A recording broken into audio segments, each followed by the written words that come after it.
Bonjour à tous, bonjour à toutes et bienvenue sur 01 TV pour ce nouveau numéro de 01 Drive. Vous le savez, tous les mois, on est là pour vous tenir au courant des dernières nouveautés en matière de mobilité électrique ou autre. Et Jérôme, on est ravi de te retrouver aussi. Salut. Je suis ravi d'être là, François. Bonjour à tous. On va parler mobilité sous toutes ses formes avec un gros plan sur un constructeur qui pourrait bien faire parler de lui dans quelques temps en Europe.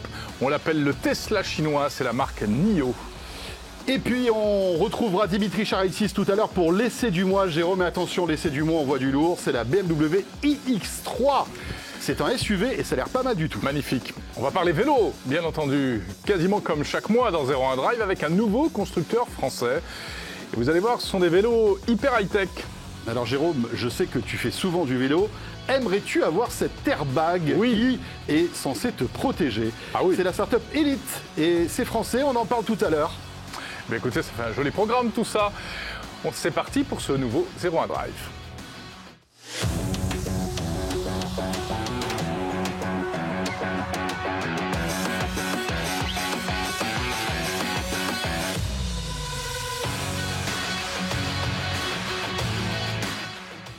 Voilà, générique qui réveille. Exactement, ça réveille. Le numéro 12 donc, de ce 01 Drive, on est ravis de vous retrouver comme tous les mois, vous le savez, pour un rendez-vous unique, 01 TV, qui est la seule chaîne de télé à vous proposer ce rendez-vous, qui est là pour parler de toutes les mobilités. Alors, les mobilités douces, mais pas que. Ça peut être aussi, comme vous allez voir, quelque chose de moins doux avec la BMW iX3 qui envoie du pâté, visiblement. Et bien sûr, on s'intéresse à toutes ces mobilités sous l'angle de la connectivité, de la tech et de toutes les innovations dans ce domaine qui sont très nombreuses. Alors, je vous rappelle que le hashtag 01 Drive est toujours à votre disposition via Twitter si vous voulez réagir à tous les sujets qu'on va évoquer ensemble. Et Jérôme, sans plus attendre, on va commencer par... En route. C'est parti.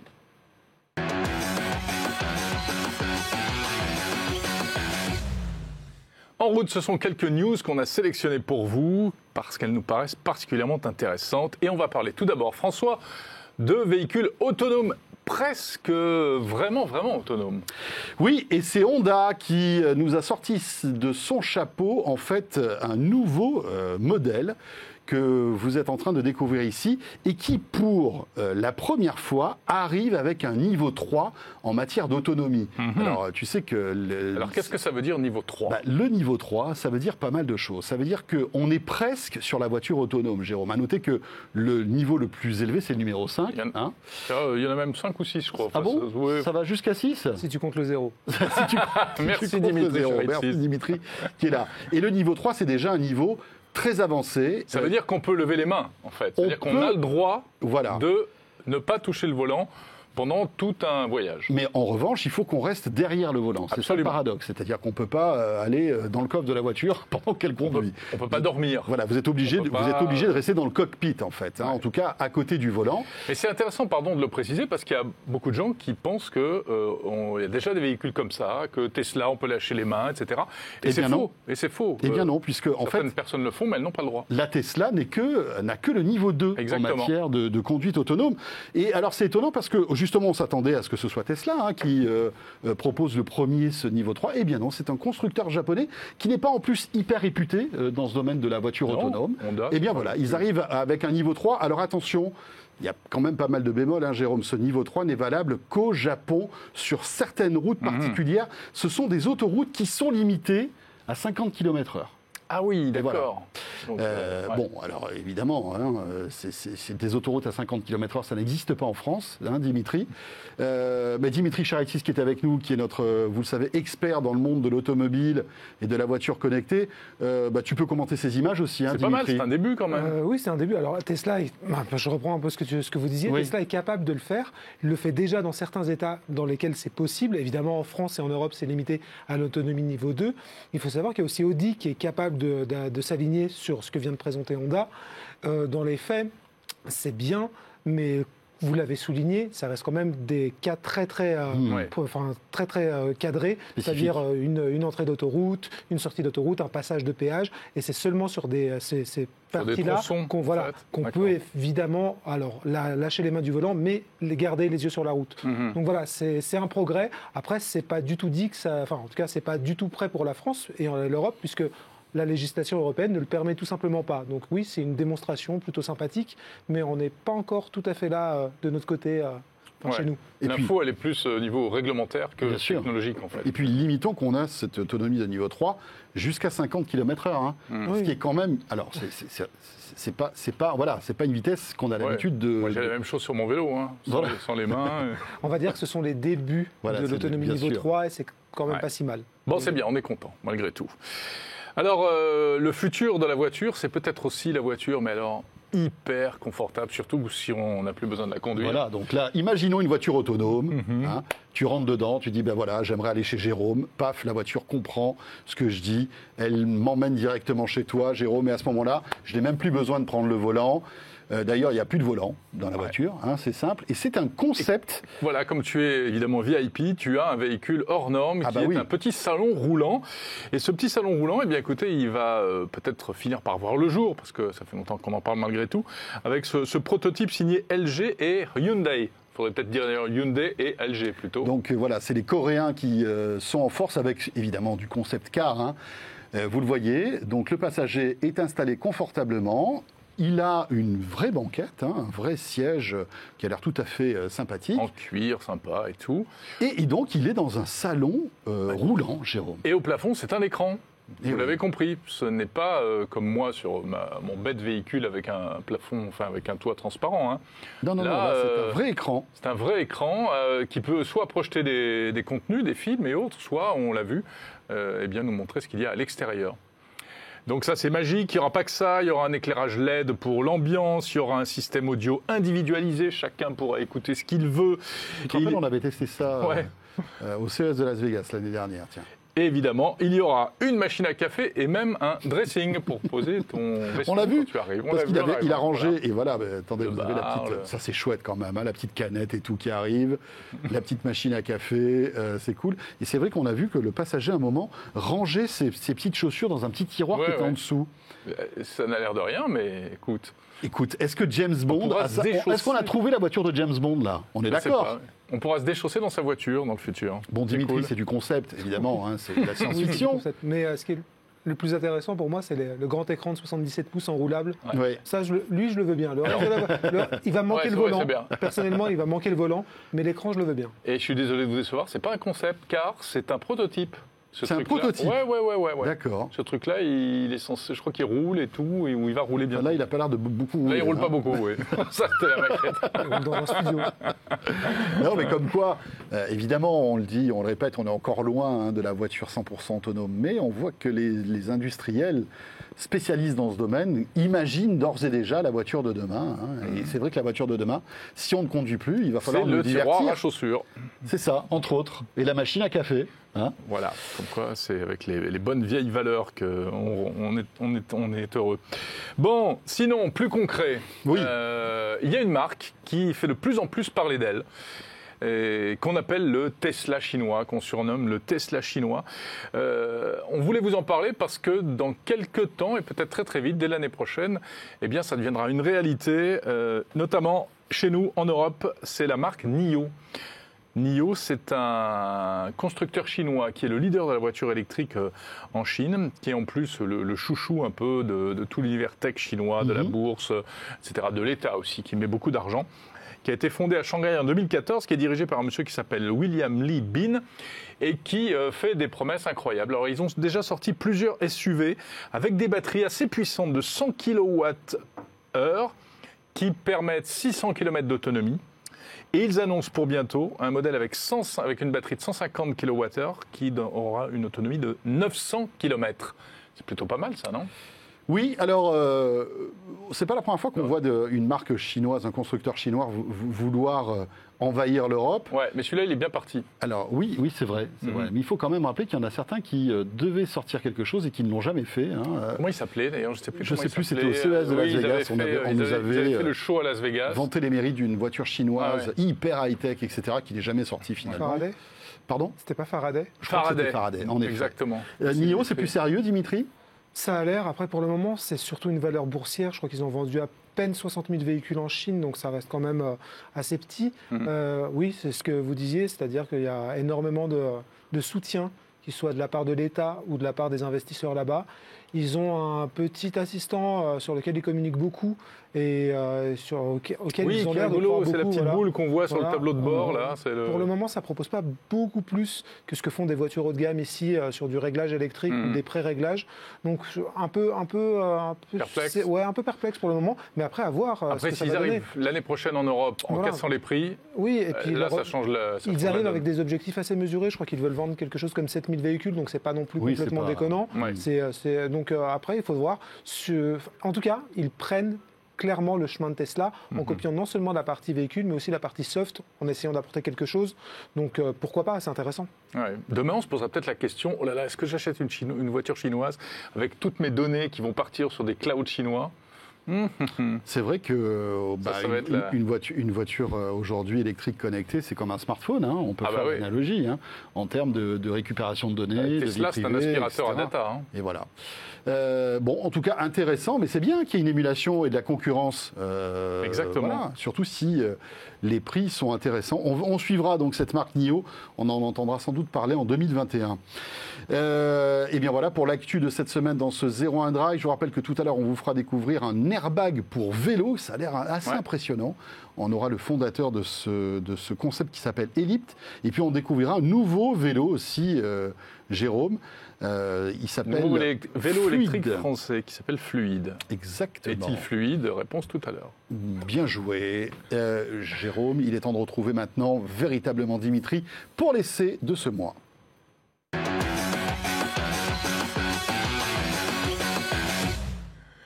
Et oui, avant de parler de vélo, on reste dans les voitures, dans les bonnes grosses bagnoles électriques, bien sûr. Dimitri, qu'as-tu testé ce mois-ci ? Écoutez, j'ai eu pas mal de chance parce que j'ai pu tester la BMW iX3, le nouveau SUV 100% électrique de BMW. Il faut savoir, déjà, pour commencer, qu'elle n'est pas prête de sortir. Elle arrivera seulement en mars 2021. Donc, on a quand même pas mal de chances d'avoir pu la prendre en main. Et l'autre chose étonnante, c'est que c'est un modèle qui est très, très attendu. Ça fait 8 ans, presque 8 ans que BMW n'a pas sorti un nouveau véhicule électrique. Il y a bien sûr eu l'i3 et l'i8 en 2013. Donc, en 2021, ça fera 8 ans avec un nouveau modèle. Alors, il y a eu plusieurs versions de l'i3 notamment, mais jamais, on va dire, un projet neuf. Bon. Là, il est à moitié neuf, puisqu'on part quand même d'une X3. C'est un modèle qui existe déjà dans toutes les déclinaisons en thermique, c'est-à-dire en diesel. C'est un gros bébé alors quand même, non ? Ça fait partie, on va dire, des petits SUV chez BMW, mais c'est quand même un SUV assez important dans l'ensemble. C'est assez imposant comme modèle, mais c'est pas non plus surdimensionné, c'est pas un tank, loin de là. Et c'est plutôt intéressant comme modèle parce que, concrètement, c'est toujours le même challenge de la part d'un constructeur qui est bien établi, c'est de réussir à convaincre ses utilisateurs que la version électrique, elle est sympa. BM en plus, alors pas tant sur le design puisqu'il reprend l'X3, mais sur le reste, en fait, prend plutôt des risques. Typiquement sur la partie motorisation, c'est pas le SUV le plus puissant qui soit. C'est pas l'équivalent d'un e-tron ou d'un EQC. Il y a un peu moins de 300 chevaux, 400 Nm. Ça reste très très correct. Hein. Ça suffit largement pour laisser tout le monde à un péage. Oui, pour perdre tous ses points facilement. Pour perdre tous ses points si on fait un peu n'importe quoi avec. Parce qu'en revanche, ça doit être lourd. Il y a 300 chevaux, mais ça doit être lourd, non ? Mais justement, alors c'est ça qui est intéressant. Le choix qui a été fait par BMW, il est complètement à l'opposé de tout ce que font les autres. C'est-à-dire, ils ont placé les moteurs uniquement sur l'essieu arrière. C'est une voiture à propulsion. Là où 99% du coup des constructeurs placent les moteurs sur les 4 roues, à l'avant et à l'arrière. Donc déjà, ça donne d'autres sensations de conduite. Ensuite, oui, on pourrait croire que c'est une voiture lourde. Elle fait 2,2 tonnes. Il y a 518 kg de batterie. C'est monstrueux. Wow. Après, l'avantage, c'est que ces batteries-là, elles sont placées sous les sièges. Ça fait baisser le centre de gravité de la voiture. Je crois qu'on est 7 cm plus bas que sur l'X3 classique. Donc super tenue de route. Alors, super tenue de route et surtout super impression de conduite. Et c'est là où moi j'ai été bluffé sur ce modèle-là. C'est que, alors oui, la X3, c'est, on va dire, un must dans sa catégorie, mais l'iX3, c'est super agréable à conduire. Le confort de conduite, il est franchement impressionnant et on a clairement envie d'aligner des kilomètres avec sans aucun souci. Donc, on en vient à l'autonomie. Si, une petite chose juste avant, il y a un truc qui est très très cool sur cette iX3 pour les geeks comme nous, c'est que les sons d'ambiance au démarrage, à l'accélération, lorsqu'on éteint, en fait, ils ont été conçus par Hans Zimmer.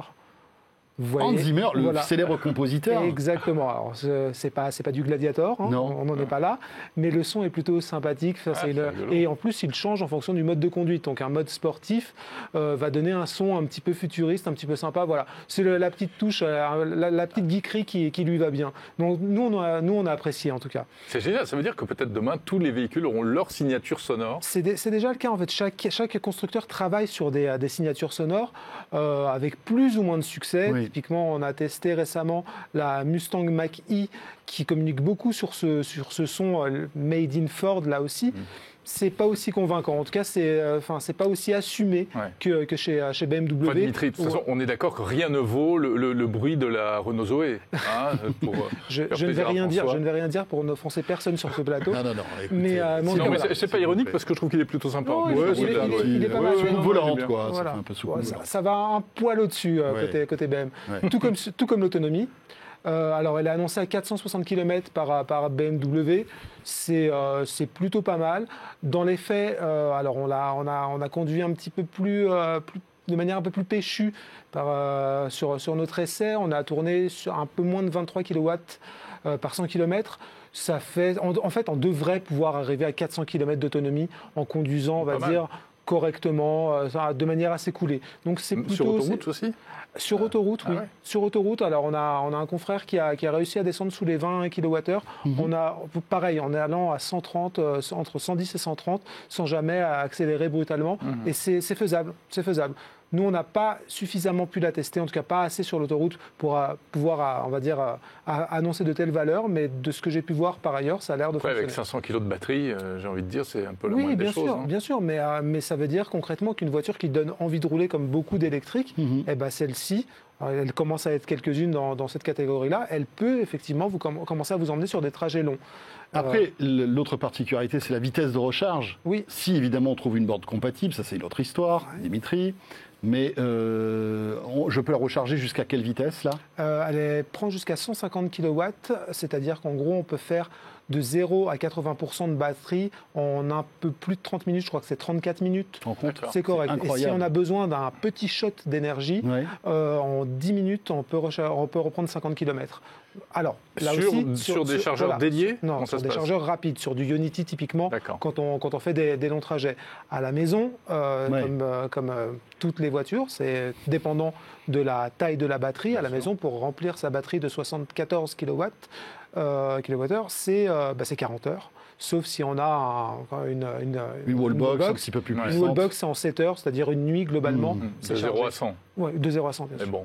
Donc, globalement, l'autonomie n'est pas du tout un point faible pour cette voiture. Elle est dans la moyenne, voire la moyenne haute des SUV. Et c'est plutôt intéressant. En tout cas, voilà, plutôt emballé par cette iX3.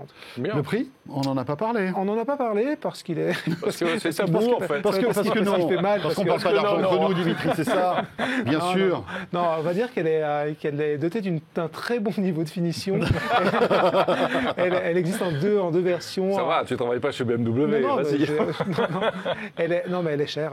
Clairement, c'est un modèle assez cher. On est à partir de 70 000 euros, voilà, je crois. 69 000 euros pour la version d'entrée de gamme, sachant qu'elle est évidemment bien équipée, et 76 000 pour la version un peu plus haut de gamme. Donc deux niveaux de prix, c'est à peu près le prix de la version thermique bien équipée chez BMW.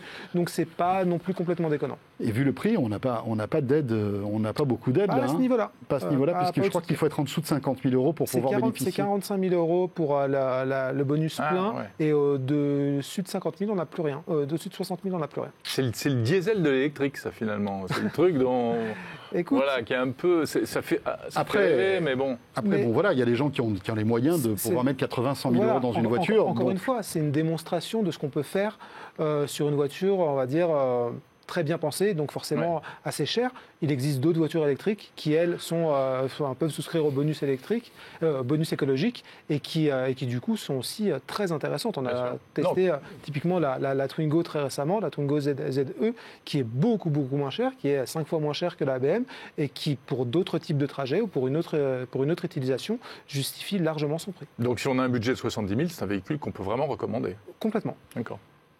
Très bien. Bon, écoutez, voilà pour cette BMW iX3. Jolie Merci ligne, beaucoup, Dimitri. d'habitude. C'est moi. Merci, Dimitri. Jérôme Colombin, Oui. on va maintenant rentrer... On laisse tomber les voitures, on passe au vélo. Et oui, et Notre deuxième passion. Exactement. Enfin, toi, c'est ta première passion. Moi, c'est ma deuxième. Hein. Je suis moins fan que toi de vélo. Mais on va découvrir, en fait, un vélo et puis aussi un système pour se protéger quand on est à vélo. Parce que, évidemment, on est de plus en plus nombreux à prendre le vélo pour aller au travail. Et forcément, il y a de plus en plus d'accidents, parfois graves. Hein. Et vous verrez qu'il y a une solution qui est assez intéressante.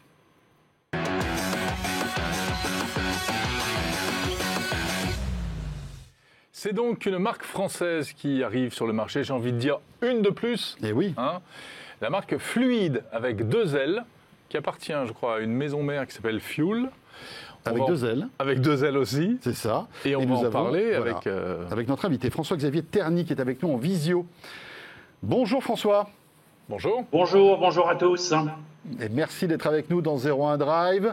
Vous êtes le cofondateur donc de Fuel, qui présente Fluide. On est bien d'accord, voilà. Hein, Fuel c'est la maison mère et Fluide c'est le modèle c'est le modèle de votre vélo. Voilà, c'est ça. La maison mère s'appelle donc Fuel. C'est une société américaine, mais qui a des ramifications en Europe, comme vous pouvez le voir. Et le premier produit qu'on lance, c'est en effet un vélo électrique qui s'appelle Fluide, avec 2 L, vous l'avez remarqué. Il n'est pas tout à fait français, alors, ce vélo. Je dirais qu'il est franco-américain, dans le sens où nos équipes sont à la fois basées aux États-Unis, en France et en Allemagne. Donc on est une société mondiale, comme c'est la plupart du temps le cas maintenant. Hein. Bien sûr. Alors vous pouvez nous le décrire un petit peu, on le voit actuellement à l'image. Quelles sont ses caractéristiques ? Super. Alors, donc, la genèse... Ah, on a perdu notre invité. Ah, vous êtes-vous là, revenu ? Oui, ça y est, vous êtes revenu. Oui, excusez-moi.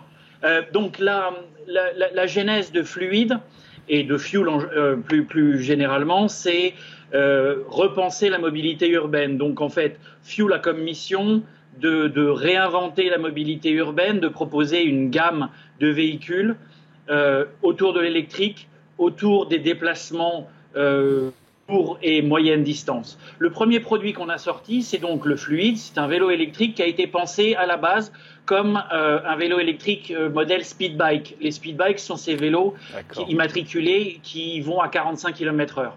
Il a été pensé comme ça, il a été pensé comme un outil pour ce qu'on appelle dans le langage en anglais un commuter, c'est-à-dire quelqu'un qui va faire des trajets domicile-travail ou domicile-activité assez longs. Assez long.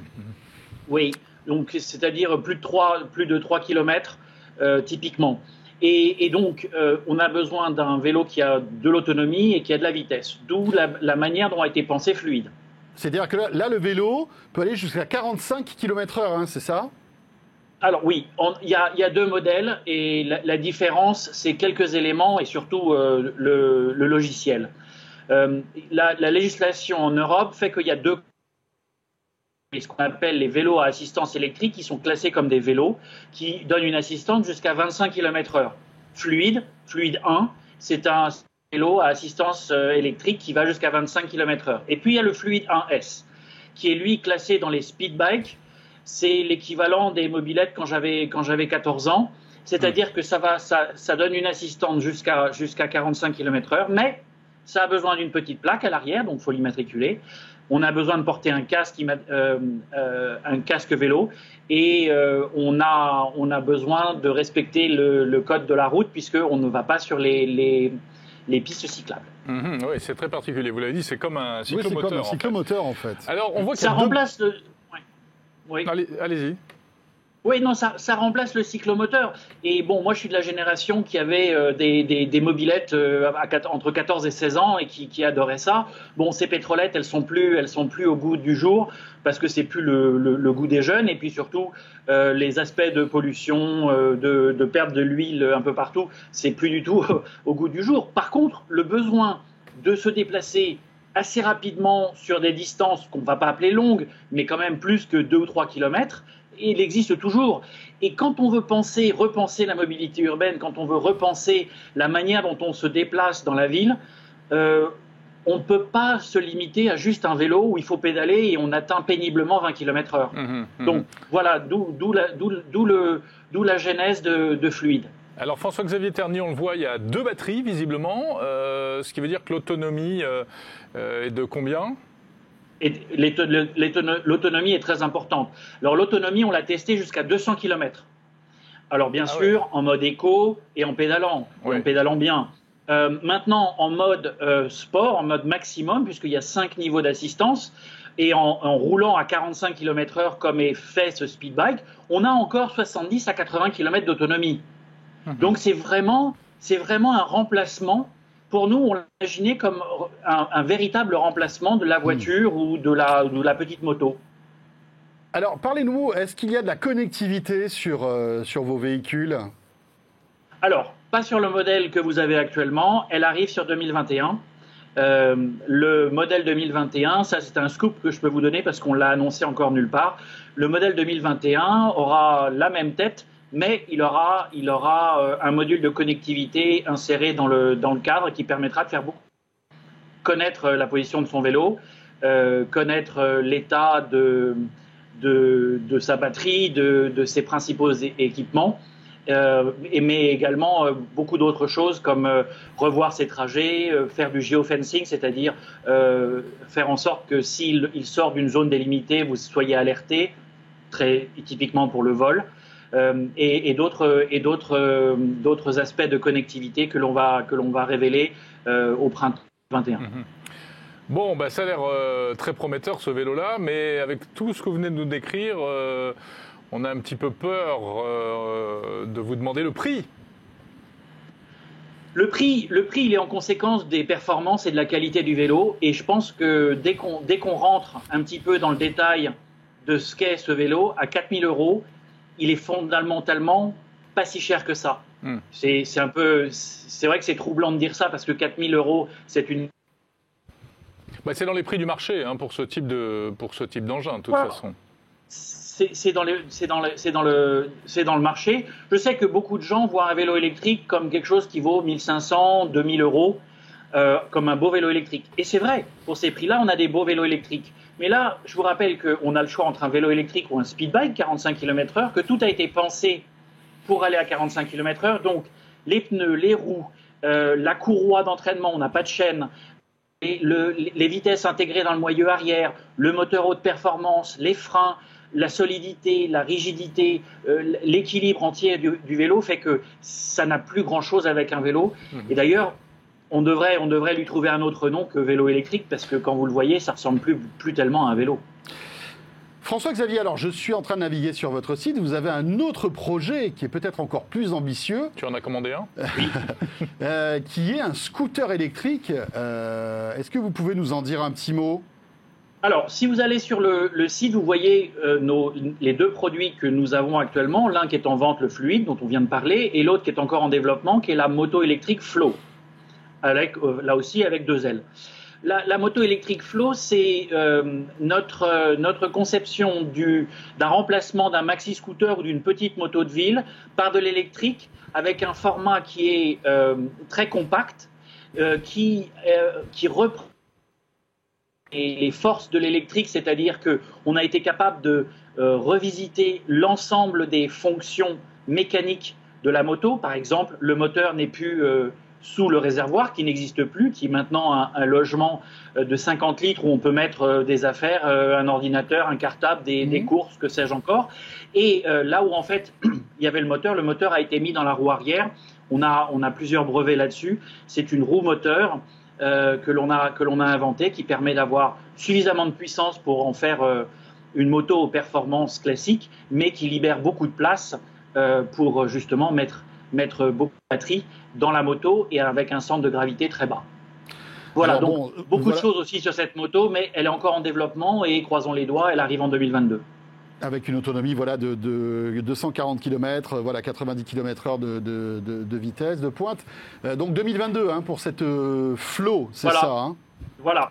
Et 2022 c'est aussi pour nous un certain nombre de projets qui ne sont pas présentés sur notre site web aujourd'hui. Parce que je vous rappelle que Fuel, l'idée fondatrice de Fuel, c'est d'avoir une gamme qui répond à tous les besoins de la mobilité urbaine et puis à toutes sortes à tous les profils de cyclistes et de motards et de riders, comme on les appelle. C'est-à-dire que entre le vélo électrique et la moto électrique, on est en train d'imaginer 3 ou 4 différents formats, 2 roues, 3 roues, cargo, vélo longue distance, petit remplacement de mobilette, qui vont permettre d'avoir avec des différences de régulation, régulation au sens de réglementation, des différences de prix, à des différences d'accès, toute la panoplie nécessaire pour que enfin on remplace les voitures et les camions dans les villes. Très bien. Dernière petite précision, pour revenir sur le fluide, donc votre vélo, oui. La version, on va dire, à 45 km/h, il faut un permis, hein, rappelons-le. Hein. Il faut un permis. C'est la même chose qu'une mobilette, c'est-à-dire c'est à partir de 14 ans en France avec un permis AM. Et puis à partir, alors bien sûr tous ceux qui ont le permis de conduire, et choses comme ça, il y a à partir de 18 ans, il n'y a plus besoin de. Parfait. Très merci bien. beaucoup. Voilà. Merci beaucoup. François-Xavier Terny. Je vous en prie. Merci à vous. Bonne journée. Voilà, quelques petites coupures, on s'en excuse, mais on a quand même bien compris le concept et c'est amusant, hein, François, parce qu'on s'aperçoit qu'il y a une offre comme ça qui devient pléthorique et j'ai l'impression que tout le monde n'a pas forcément une bonne vision de ce qu'est un vélo électrique, un vélo assistance électrique, un speed bike, etc. Eh ben oui, il y a plusieurs déclinaisons pour en fait divers usages. Hein. On voit bien que là... Mais notre invité nous l'a assez bien expliqué. Voilà, ce fluide est fait pour les parcours, on va dire, plus longs que 5 km. Hein. Voilà, c'est pour tous ceux qui sont quand même à quelques encablures de leur lieu de travail. On revient dans un instant. On a parlé de vélo, on va parler de protection maintenant. Eh bien, de la personne qui est sur le vélo, avec, vous allez voir, un airbag assez étonnant.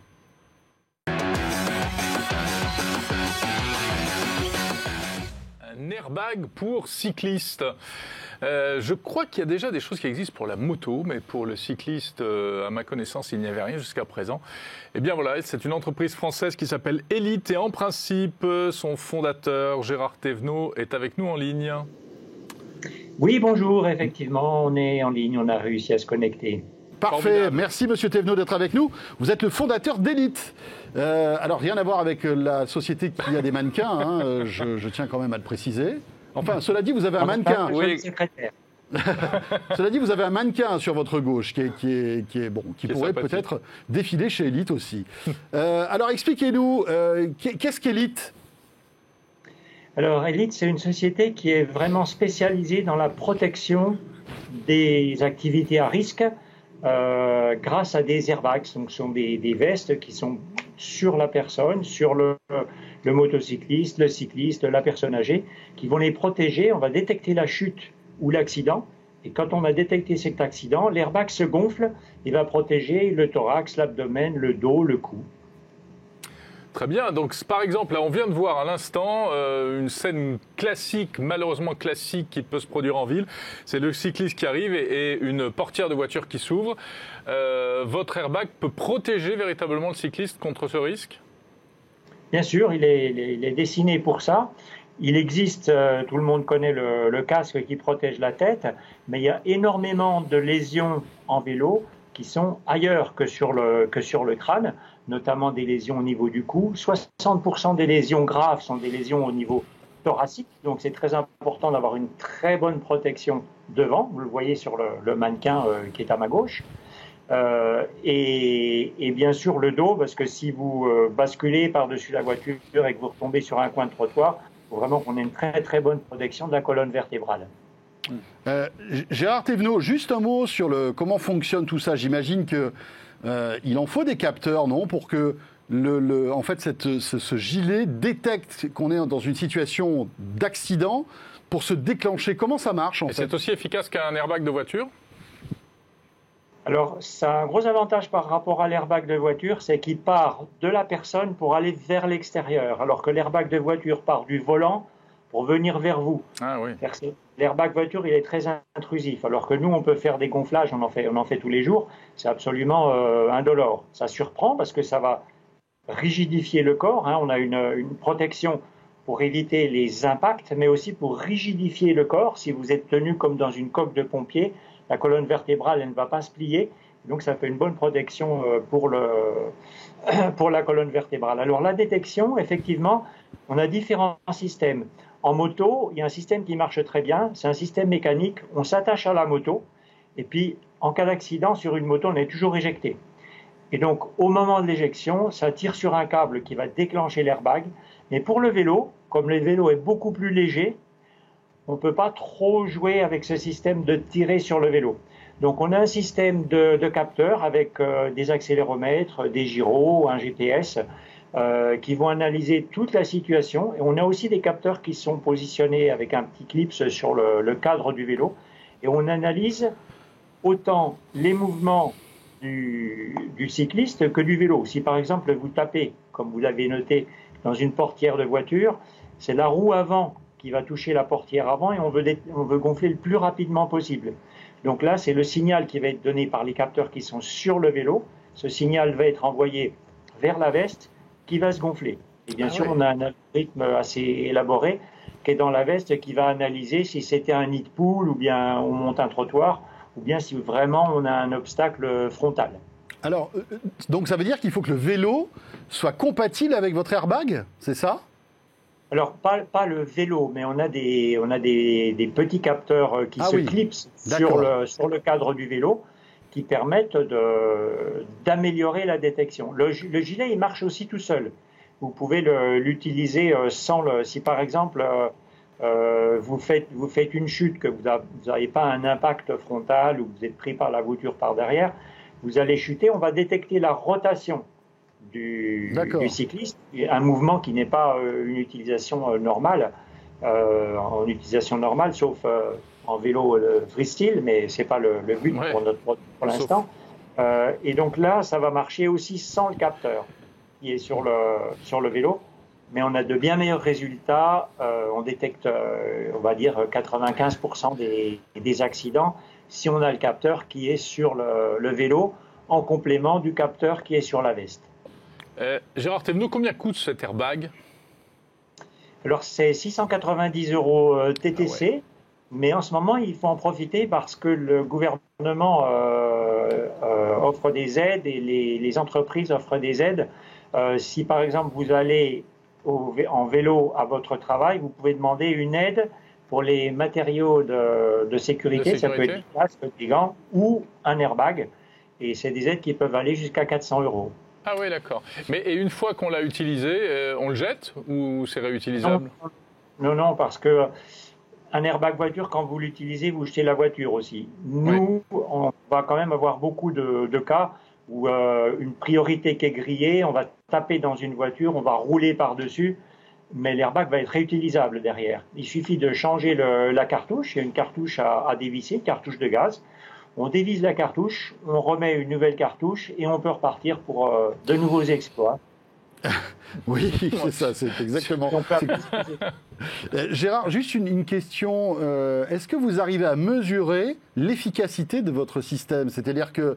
est-ce qu'il a sauvé des vies déjà ? Voilà, est-ce que ça sauve des vies ? Est-ce que ça peut éviter des contusions graves ? Est-ce que vous avez des chiffres à nous donner ? Alors, il y a plusieurs choses. Les meilleurs chiffres, en fait, ce sont les statistiques des utilisateurs. Alors, en vélo, on a mis le produit sur le marché il y a moins d'1 an. Et avec le Covid, ça a tout freiné. Ça s'est vraiment arrêté. On n'a pas beaucoup de clients qui sont tombés. On en a, je pense, une dizaine, et très contents, mais qui nous ont dit « Je ne sais pas si je me serais fait mal avec ou sans l'airbag, mais ça s'est bien gonflé. » Ils étaient contents de l'avoir. Par contre, en moto ou en cavalier, où on a beaucoup plus de recul, on a des milliers de personnes, y compris des médecins ou des médecins qui ont soigné les accidentés, qui nous disent « Mais vraiment, vous avez sauvé la vie à la personne, il est cassé de partout, sauf là où il avait l'airbag. » Donc c'est vraiment très, très efficace. Après, au niveau plus scientifique, on fait bien sûr des essais, on a ce qu'on appelle des puits de chute. On met l'airbag gonflé sur un mannequin et puis on va laisser tomber un impacteur dessus pour regarder la force qui est transmise à la personne, sans airbag et avec l'airbag.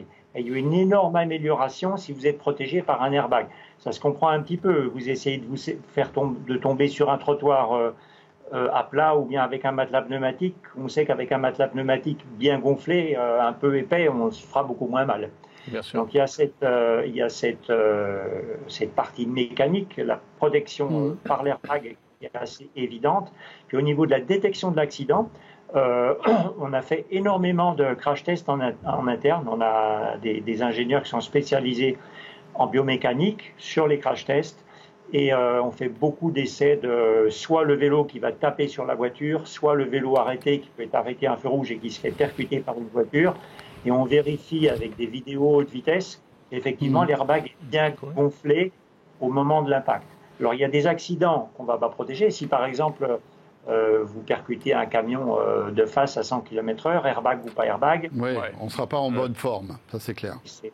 Mais sur la majorité des accidents, en vélo, on est quand même à des vitesses, on va dire, on commence à se faire mal. Vraiment, à 15 km/h, vous pouvez déjà vous faire très mal. Hein. Oui, bien sûr. Mais 15, 20, 25, 30, 35 km/h, il faut vraiment protéger la personne et on n'est pas dans des cas où on va taper très très fort. En moto, vous pouvez avoir des cas où vous percuter effectivement un obstacle à 100 km/h. Une dernière petite question, Gérard Thévenot. Évidemment, pour que ça ait un sens, il faut le porter chaque fois qu'on fait du vélo. Ça veut dire le mettre tous les jours, 2 fois par jour, etc.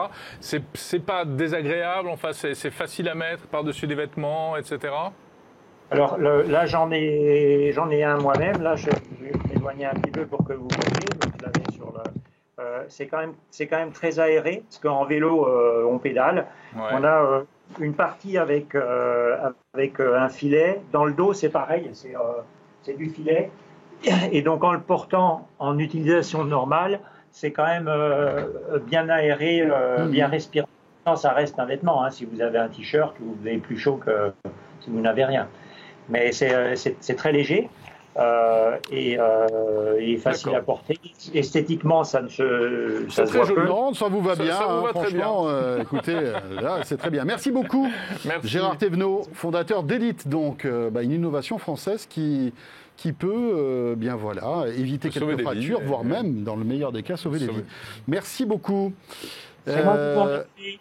À très bientôt. Et c'est avec cette innovation que se termine ce 01 Drive, Jérôme. Eh bien, écoute, tu m'envoies ravi. Nous allons remonter sur nos petits vélos ou dans nos petites voitures électriques pour vaquer à nos occupations. Et on vous dit rendez-vous le mois prochain, bien sûr, pour un nouveau numéro de 01 Drive. Voilà, n'hésitez pas, le hashtag 01 Drive sur Twitter si vous voulez réagir.